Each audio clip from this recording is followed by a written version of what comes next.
2022년 8월 30일 하나님께서 우리에게 주시는 말씀은 창세기 17장 1절에서 14절까지의 말씀입니다.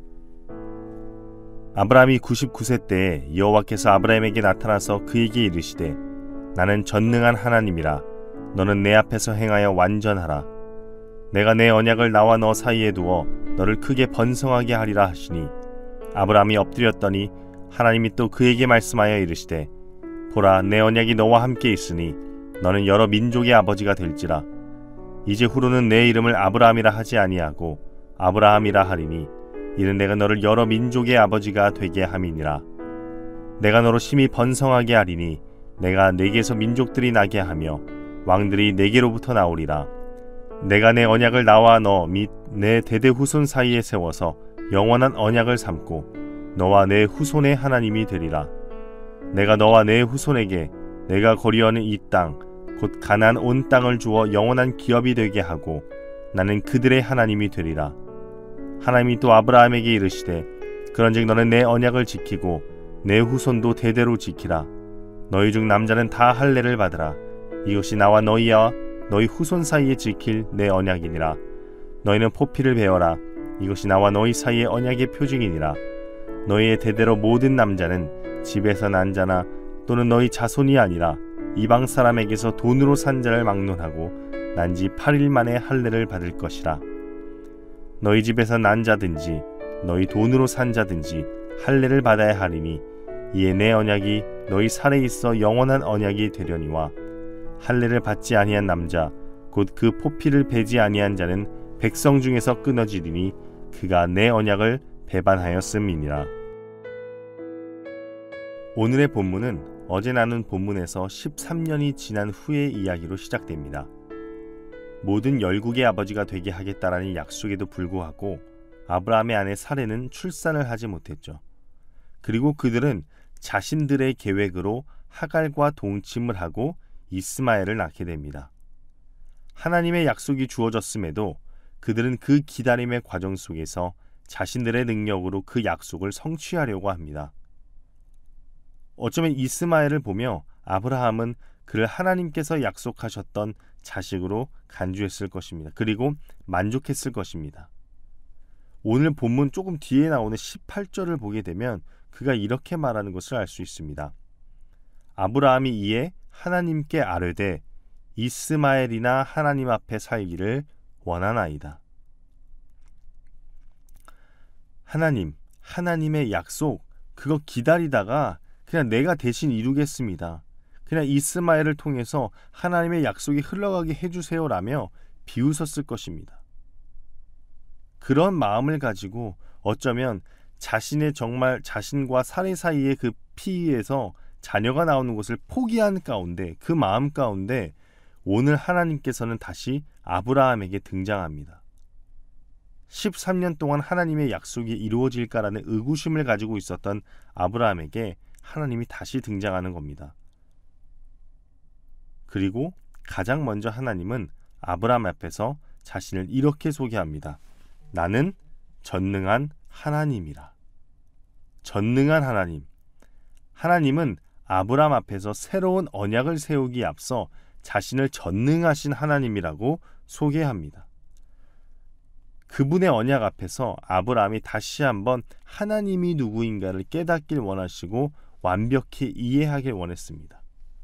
그래서 하나님께서 소개하신 전능한 하나님, 이것은 우리가 잘 아는 엘샤다이라는 성어로도 알려져 있습니다. 구약에서 48번 정도가 사용되는데 이 샤다이가 산이라는 단어와 연관이 있습니다. 그래서 엘샤다이는 산에 사는 신들의 신이라는 뜻으로 우리는 일반적으로 이해합니다. 이는 우리에게 있어서 하나님은 그 누구와도 비교할 수 없이 강하고 무한한 능력을 가지신 분임을 강조합니다. 그리고 그분의 전능함은 후에 절대 아기를 가지지 못할 것 같은 사라에게서 이삭을 낳게 하는 일로도 드러납니다. 그 전능자 하나님은 오늘 아브라함과 언약을 맺으십니다. 하나님은 하나님 앞에서 아브라함이 완전하시길 원하십니다. 새번역 성경에서는 너는 나에게 순종하며 흠없이 살아라로 번역됩니다. 이 흠없이 살아라, 완전하게 너희는 내 앞에서 행하여 완전하라 라는 이 명령은 훗날 하나님께서 이스라엘 왕에게도 하는 동일한 명령입니다. 그러니까 행하여 완전하라는 뜻은 순간순간마다 하나님을 가장 가까운 곳에서 경험하라는 겁니다. 그러므로 우리가 하나님 앞에서 온전해지기 위해서는 그분을 매일같이 경험하기 위해 애써야 합니다. 사투해야 합니다. 이것은 바꾸어 말하면 항상 내 삶 가운데 하나님의 통치, 하나님의 주권을 기억해야 한다는 말과 동일합니다. 나의 모든 행동 하나하나, 숨결 호흡 하나가 하나님의 은혜 없이는 되는 것이 하나도 없음을 깨달아야 합니다. 그것을 확실히 인식하고 깨달을 때 우리는 그 은혜에 감격하여 어떻게 하면 내가 하나님을 기쁘게 할 수 있을까라는 고민과 동시에 그분을 기쁘게 하기 위해 매일을 순종하며 하나님과 가까이 하길 힘쓰고 거룩해지려고 할 것입니다. 여기서 우리는 이 전능자 하나님이라는 단어에서 주는 분위기로 인하여서 하나님께서는 너무나도 일방적으로 우리에게 뭔가를 명령하신다라고 오해할 수 있습니다. 그러나 전능자 하나님 자체가 인간과 언약을 맺는다는 것 자체는 얼마나 하나님이 우리를 인격적으로 대해주시는지를 깨달을 수가 있습니다. 사실 오늘 아브라함과 인간과 언약을 맺은 이 사건은 고대 근동의 배경 안에서 굉장히 독특한 사건입니다. 고대 신화들에서는 신들이 인간들에게 일방적으로 여러 가지를 명령하고 요구합니다. 그리고 그 언약은 또 신과 신 사이에서만 맺어질 수 있는 게 바로 언약입니다. 그런데 오늘 본문은 신과 인간 사이에 체결되는 언약입니다. 그러므로 이 사건에서는 세상의 어느 신들보다 우리를 인격적으로 대해주시는 분이 하나님이라는 것을 나타내 주기도 합니다. 그 무엇보다 우리를 살리시기 위하여 예수 그리스도를 보내주신 하나님, 이것 하나만으로도 하나님께서 얼마나 우리를 사랑하시는지 우리는 깨달을 수 있습니다. 그러므로 우리는 그분의 어마어마한 사랑을 받는 고귀한 자임을 깨달아야 합니다. 알아야 합니다. 자랑스러워해야 합니다. 프라이드를 가져도 됩니다. 아브라함은 하나님과 언약을 맺습니다. 하나님께서는 이 언약을 통해 아브라함이 많은 자손들과 왕들을 구하게 될 것이라고 약속합니다. 그러나 무엇보다 이 언약의 가장 중요한 요소는 바로 7, 8절입니다. 언약의 가장 중요한 요소는 여호와께서 아브라함과 그 자손들의 하나님이 되어주시겠다고 선언하는 일입니다. 전능하신 하나님이 그들의 하나님이 되어주는 겁니다. 그러니까 그 무엇도 두려워할 필요가 없습니다. 그래서 이제 아브라함은 그의 신분이 바뀌는 겁니다. 우리가 그리스도를 구주로 믿고 죄의 구렁텅이에서 죽음을 맞는 자에서 하나님의 자녀로 신분이 바뀐 것처럼 말입니다. 오늘 하나님은 아브라함의 이름을 바꾸십니다. 하나님과 언약을 체결한 자로서 새로운 신분과 지위에 걸맞게 이름을 바꿔주시는 겁니다. 아브라함이 아브라함이 된 겁니다. 아브라함은 존귀한 아버지라는 뜻을 지닌 이름입니다. 그리고 그 이름에서 4, 5절에 약속하신 여러 민족의 아버지라는 뜻을 가진 아브라함으로 이름이 바뀝니다. 이름은 단순히 개인을 대변해주는 글자가 아닙니다. 그 사람의 본질과 인격을 나타냅니다. 우리가 누군가의 이름을 부를 때 우리는 그 이름을 가진 주인의 얼굴과 동시에 그가 어떠한 사람인지를 순간적으로 떠올립니다. 이것은 고대 근동의 정서에서도 마찬가지였습니다. 이름은 단순히 한 개인을 지칭하는 도구가 아니라 그 사람의 본질과 인격의 표현으로 간주되었습니다. 근동의 왕들은 새 시대의 시작이나 새 정책이 시작될 때도 자신들의 이름을 바꾸기도 했습니다. 성경에서도 새로운 이름을 받는 것은 곧 특별한 사건, 새로운 시대와 연관되어 있었습니다. 그렇기에 아브라함의 계명은 인격과 운명의 변화를 나타내기도 합니다.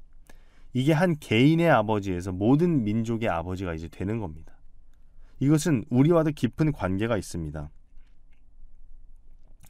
하나님과 아브라함 사이의 언약은 하나님과 앞으로 태어날 아브라함의 후손들 사이에서도 유효한 언약임을 기억해야 합니다. 하나님은 우리에게도 동일한 언약을 요구하십니다. 그리고 우리의 이름을 바꾸어 주십니다.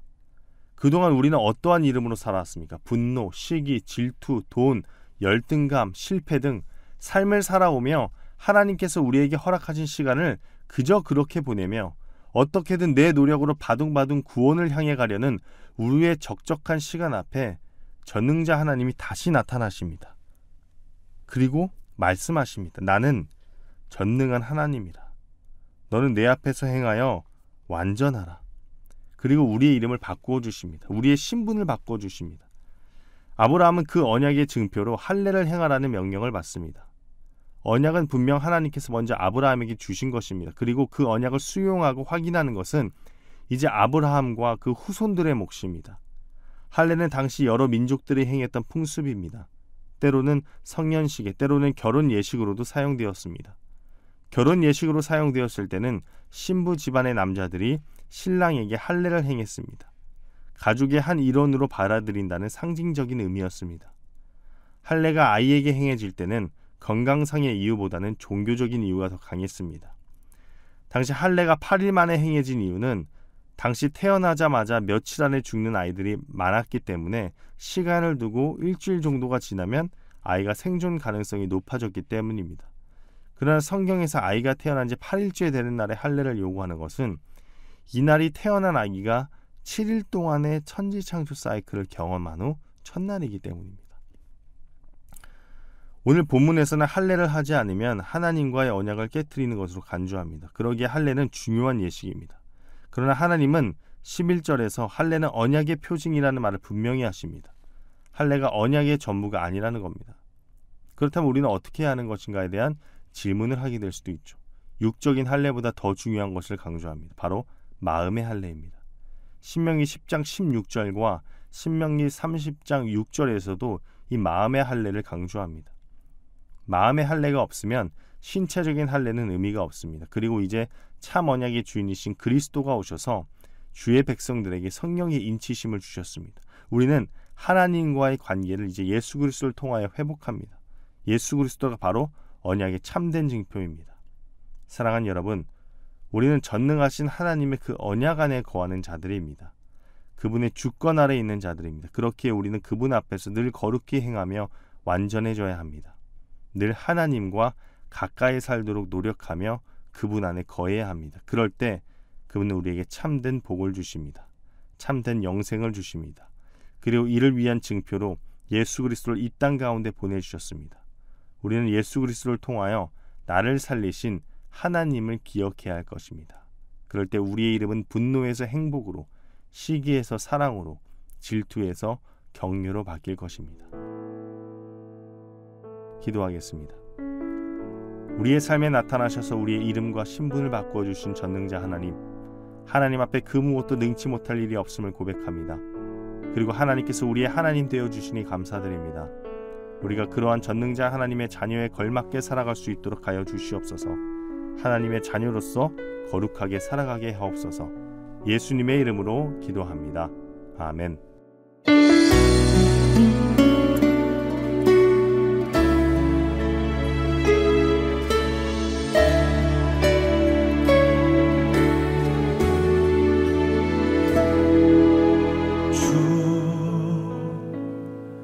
여호와는 광대하시도다.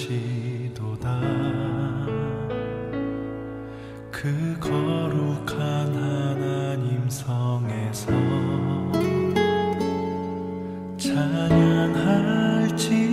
찬양할지어다.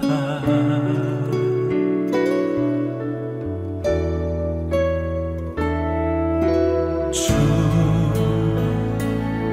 승리 우리에게 주셨도다. 모든 원수 물리치셨네. 엎드려 절하세.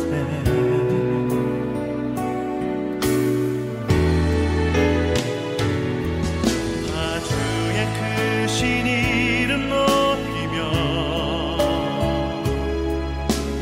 우리에게 행하신 위대한 일 감사하세. 오 주의 신실하신 그 사랑 온 땅과 하늘 위에 계셔 홀로 영원하신 이름.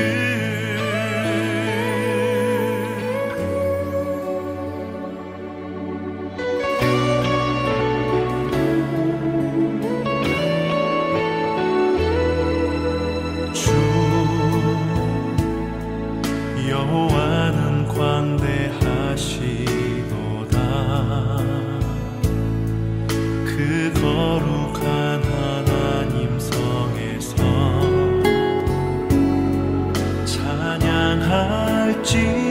찬양할지어다.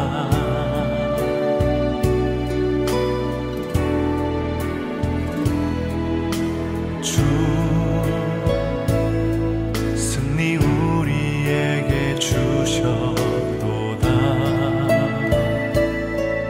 모든 원수 물리치셨네.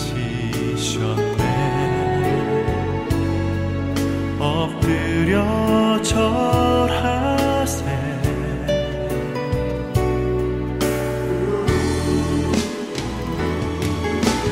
주의 크신 이름 높이며 우리에게 행하신 위대한 일 감사하세. 오 주의 신실하신 그 사랑 온 땅과 하늘 위에 계셔 홀로 영원하신 이름.